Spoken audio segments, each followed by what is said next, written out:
Okay mga kapatid, welcome back po sa Coach Haji Vlog. Salamat po sa mga nag-subscribe at na-appreciate ko po. Sa mga hindi pa subscribe, subscribe na po kayo.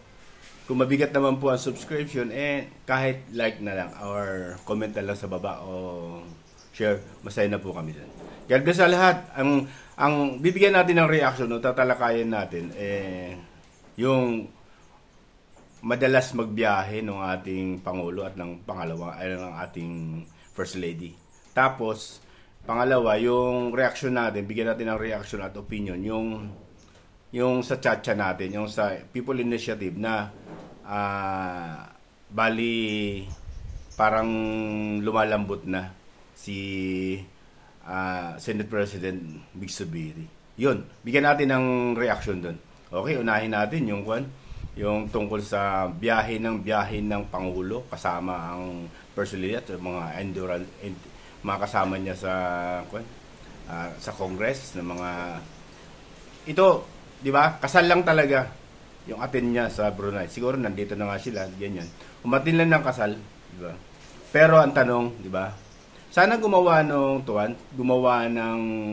ng batas na kapag hindi naman dahil kasal po yun hindi naman alam ko, hindi naman official visit yun umatin lang na kasal, pero dapat ang maging doon, yung gastusin doon, dapat sagot nilang mag-asawa, di ba? Ganun lang naman kasimple yan. Tapos pag mga tinatawag na official trip naman, siyempre bahagi yan ng pero gagawan ng paraan-paraan yan. Kasi unang-una, di ba? Imagine mo, ating ka lang ng kasal.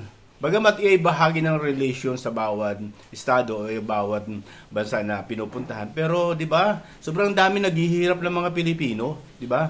Ito yung tatawagin ko sila sa yung mag-asawa na to, yung BBM at saka si First Lady na, di ba? Dahil madalas bumiyahe, madalas halos magkano din, siyempre, ang laki ng nagagastos ng kaban ng bayan. Siyempre, sagot ng gobyerno yan, yung biyahe niyan. Diba? Tawagin natin sila sa pangalang o bansag na mga pusang gala, diba? Gala ng gala, diba? O punta ng punta kung saan-saan. Walang problema 'yon, yung tinatawag na official visit o official trip na 'yan Dahil bahagi yan ng pakikipagkomunikasyon sa mga bawat leader. Pero sana naman yung mga bagay na 'yan, di ba? Yung kasal, yun nga pinupunto ko, bibigyan natin ng reaction. O ating ka lang ng kasal. Sana personal pera mo ang gamitin mo doon, hindi yung pera ng bayan, di ba? Kasi unang-una kasal lang naman yun di ba? Hindi lang mahindihan, bakit unang-una, siyempre imbitado, pero wala pa kasi batas ngayon nagre-regulate na kapag mga ganong blakad ng Pangulo o ng ano pa man, kung kasal yan, dapat sariling bulsa nila ang gamitin nila diyan. Alam nyo, di ba, sobrang daming naghihirap, halos tuyo na lang o patis na lang inuulam, pero kayo nagtatamasa kayo, di ba? Ang hirap ng ang hirap unawain, di ba? Kung sa biyahe na ganun. Walang problema sa biyahe kung, di ba, sabi nga nila, nagkakaroon din naman ng mga biyaya na bigay. Pero tandaan natin, yung mga inuuwi nilang biyaya, yung mga inuuwi nilang mga tinatawag na ng bawat bansa, di ba? Panibagong utang yan, hindi naman grant yan, di ba? Bigay ng kung saan man sila pumunta, o sa Japan, kung saan lupalop man ang bansa na pinuntahan nila. Pag nagbigay ng tinatawag na para do sa pagbisita niya, utang pa rin yun. Panibagong utang na naman ng mga Pilipino. Aminin natin talaga na talagang ganun. Every time na akala natin, grant po yun, na walang utang po yun. Ilan na magkano ng utang ng ating bansang Pilipinas? Kaya nakakalungkot, di ba? Minsan, di ba? Yung bagay na simpleng-simple kasal, pero kailangan ko. Pero ang may gastos, sino ba may gastos? Tanong po, di ba? Di ba? Taong bayan. Pera ng taong bayan yung ginagastos nila. Kaya tinawag ko nga sila ng mga pusang gala. Gala ng gala. Pero yung mga nasasakupan, yung mga madlang Pilipino, mga Pilipino naghihirap. Di ba? Halos walang maulam, wala nang makain, wala nang iba, yung mga nasa bahagi na talagang sobrang hirap na. Natitiis nyo yun, di ba? Ganyan lang kasimple, di ba? Huwag nating salaulain o kaya gahasain yung ating pagkaba ng bayan na simpleng kasal o kasal lang, di ba? Kailangan pong may mga kasama pa yan, di ba? Mga pa yan. Kumbaga, 'di ba? Alam niyo na, hindi naman kukuha ng mga simple-simpleng okasyon 'yan, 'di ba? Pero ang tanong, 'di ba? Kaban ng bayan ang ginagastos doon. Walang problema doon sa kuan, sa state visit na yan, mga visit, official visit na yan kasi bahagi talaga yan. Pero yung mga ganyang klaseng pagliliwaliw, yung paggagala, di ba kasal lang eh. Sorry po talagang hindi siya nakakatuwa eh. Ang dami naghihirap, di ba? Kaya sana naman makita at maramdaman nyo. Ito tinatawag ko sila yung mag-asawa na BBM at saka si First Lady. Mga pusang gala po kayo talaga totally. Kung saan-saan, di ba? Sorry sorry po. Nawawala na po talaga kami ng respeto dahil sa mga ginagawa nyo. Nakakalungkot. Nakakalungkot talaga, sobra. Yung mga bagay na dapat inaasikaso, sagutin, yung mga tanong, yun ang dapat inaasikaso nyo. Ganun lang, kasimple po yun. Okay, salamat po. At dito, i-reaction din natin yung People Initiative na nangyari sa ating bayan. Hindi na siya tinatawag na People Initiative Congressional Initiative. Dahil ang nangunguna yung mga congressman. Lumitaw na. Naglalabasan na yung mga tinatawag pride. Diba? Tapos wala man lang imik ang ating Pangulo tungkol dyan sa ginagawa ng kanyang pinsan. Diba? Nananahimik. Nakita na. Talagang labag na labag sa saligang batas labag na labag yung mga ginagawa. Sa halagang 100, babayaran mo. Tapos dumating ang punto na nakipag-usap na nga daw ang ating Senate President regarding doon. Para bang lumalabas, parang tawag nito, yung parang sinasalo niya yung Congress sa mga gawain na hindi alam naman nilang hindi tama. Alalahanin natin, di ba? Base doon sa nilabas ng ating senadorang Amy Marcos, 20 million bawat congressional na inalat na ibinigay allocation sa bawat distrito. 'Di ba? Alalahanin natin. Ito'y bahagi ng pagsusuhol. Kaso po 'yan, 'di ba? Tapos ikukuan mo aming Senate President Mig Zubiri, 'di ba? Para bang tama 'yan para matanggal yung kumbaga sa kuan ni apulain ng apoy ng pag-iinit eh. Pero lagi natin tandaan nakatungkulan nyo na imbestigahan yan. Bakit? May naganap na pagsusuhol. Pababayaan nyo na lang ba yun kahit na alam natin iyo'y bahagi ng ipinagbabawal? Di ba? Sa bawat district, di ba silang nagkukuhan yan eh. Pero para bang, yun nga, parang isinisib niya yung Congress eh. Regarding doon, para bang ganyan. Tapos nagkausap na sila daw ng Pangulo, ganyan, na para bang gayon. Di ba? Ang hirap eh. Hindi ko, talagang sobra pagdating sa mga bagay na mga desisyon na nababago. Dati naman, di ba? Against sila dyan sa ginatawag. Wala kaming tutol sa pagbabago ng saligang batas.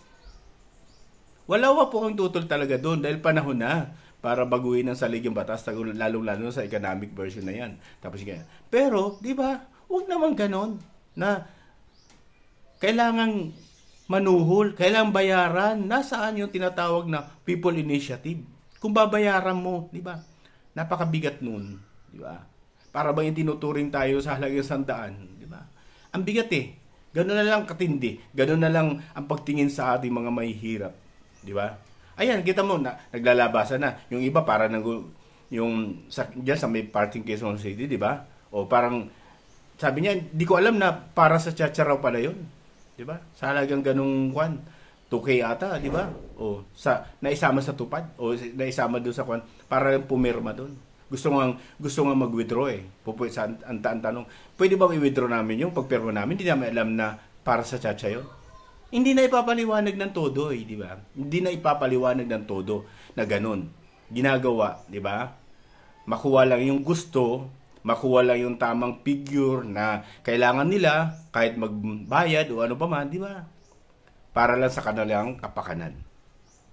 Ang totoo, di ba? Minsan ko nasabi, hindi nyo naman talaga kapakanan ang iniisip nyo sa amin, sa aming maliliit. Hindi po kapakanan namin. Ang iniisip nyo lagi yung kapakanan nyo.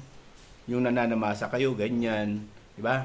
Kayo ang gusto nyo manatili sa tumaba ang termino, ganyan.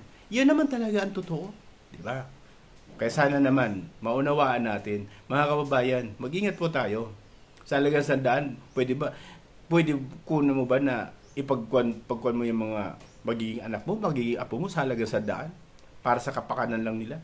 Ngayon nakikita lang nila yan na ganyan, pero ang totoo, sila ang gagahasa sa ating mga pundo ng bayan pagdating ng araw. Tandaan nyo yan. Kaya nga, inuulit ko po, salamat po. Sana magkaroon tayo ng kahihiyan diyan sa Congress. Hindi po people initiative ang isinusulong nyo eh. Kayo nangunguna eh. Congressional initiative yan eh. Kayo ang gagawa tapos kayo rin ang mangunguna, di ba? Bagamat hindi ka yung nanguna ng perma, di ba? Pinabulaanan na yan. Na Atty. Lambino na hindi sila. Sino? Di ba? Sino ang naglaan ng pondo sa advertise? Di ba? Napakalaki niyan. Oh. Ba't hindi kayo lumantad? Lumantad kayo doon sa bagay na yun para maunawaan ng mga taong bayan kung anong purpose nyo. Hindi. Tumatago kayo sa isang parte. Pero, ang totoo, kayo pa rin talaga naman yan. Sa Congress. Sa pangunguna ni Tambaloslos. Di ba? Ang hirap eh. Dala ng pagnanais na humaba ang termino, gagawin ng lahat. Di ba? Nakaka-frustrate talaga yung bagay na yun. Para bang, di ba? Gagawin ng lahat. Ipapangako para sa mamamayan. Pero ang totoo, sa inyong inisyatiba lang yun. Para magkamal kayo ng mga tinatawag na pribilehyo. Haba ang termino, lahat. Diba? Nasa inyong kapangyarihan, kuha nyo na. Tapos isinusulong nyo pa. Join ang pagboto ng Senado at kayo. Di lalamunin nyo lang ng buong buo yung Senado. 24 lang sila di ba? Kayo, 300 plus. Di ba? Dapat nakabukuan yan. Kung anong nasa sa ligang batas, yun ang dapat sundin. People initiative, dapat yung mga tao na mag-initiate yung mga ganyan. Hindi po kayo mga congressman, di ba? Kayo, yung mga tao na magmimensahe sa inyo, katulad nga ng sinabi ng ating magaling na Congressman Marcoleta, di ba? Dapat sa mga tao magmumula na walang kaugnayan sa Congress. Hindi kayo nagpasimula eh. Kaya tinatawag natin na congressional initiative yan. Tapos may suhol pa. Di ba? Huwag ganun. Halatang-halata yung mga galawan nyo eh. Lalo na sa'yo. Tambaloslos. Trapon-trapo talaga eh. Sa pagnanais mo maging Prime Minister. Yan. Lagawin ang lahat para maging Prime Minister. Dahil wala nga chance manalo sa pampanguluhang alalan. Kaya gagawin ang lahat. Napakatalino mo. Kapal naman ang mukha mo, di ba? Sobrang kapal ang mukha mo. Napakatalino mo. Kilala na namin ng karakas mo. Kaya sana naman, di ba? Maunawaan natin na ang People Initiative ay bahagi ng pag-aamyenda ng ating saligang batas na nagmumula sa mga tao, mga ordinaryong tao, kami, mga ordinaryong tao. Hindi yung ini-initiative nyo, kayo po ang nangunguna. Wala po yun eh. Maling-mali po yun eh. Di ba? Kaya sana naman naunawa natin. Salamat po at God bless po. At sana nabigyan ko ng kaunting kahulugan yun. Iulit ko po, tayo po'y nagtatanong lang at nag-oopinyon sa mga bagay na nagaganap sa ating bayan. Karapatan natin magtanong. Karapatan natin na ibulalas natin ang ating mga sentimento sa kanila. Dahil tayo nagbibigay sa kanila, di ba, ng mandato. Tayo mamamayan naglukluk sa kanila. Kaya wag tayong matakot doon, magtanong, alamin, di ba? Ipakita, mag-open book kayo, di ba? Tingnan namin kung saan ginagamit nyo. Karapatan namin yun, mamamayan kami, di ba? Kami ang naglukluk sa inyo, di ba? Ganon din doon sa tinatawag na resolution number 10, di ba?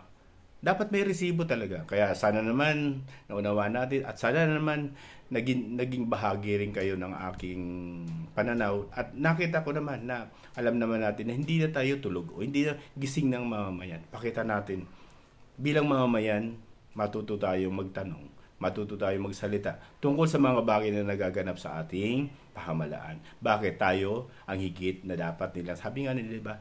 Tayo ang boss. Pero nagtanong tayo kinulong. Ano ba yan? Para sa opisina, di ba? Dumating yung boss. Tinanong mo, di ba? Di ba? tinanong mo, boss, ano ba, saan mo dinala yung ano? Parang gano'n, di ba? Hindi. Di ba? Ang boss dapat pinakikinggan. Di ba? Ganun lang naman eh. Itinuturo nyo kami, boss nyo kami dito sa larangan na to. Pero nagtanong kami, kukulong. Di ba? Ano ba yan? Baliktad eh. Di ba? Dahil sa katalinuhan nyo, dahil sa mga kakapalan ng mukha nyo, gagawin nyo lahat para lang manatili kayo sa pwesto nyo. Para lang manatili ang mga sarili nyong agenda, 'di ba? Gagawin niyo lahat. Sana wag ganoon. Maging patas tayo. Yung paglilingkod sa bayan dapat nandoon lagi, yung pagmamahal sa bayan. Hindi yung ganyan na may kasamang pagsusuhol, 'di ba? Wag. God bless po sa lahat at sana naman naunawaan natin ang lahat. At thank you po. Salamat sa lahat. God bless po.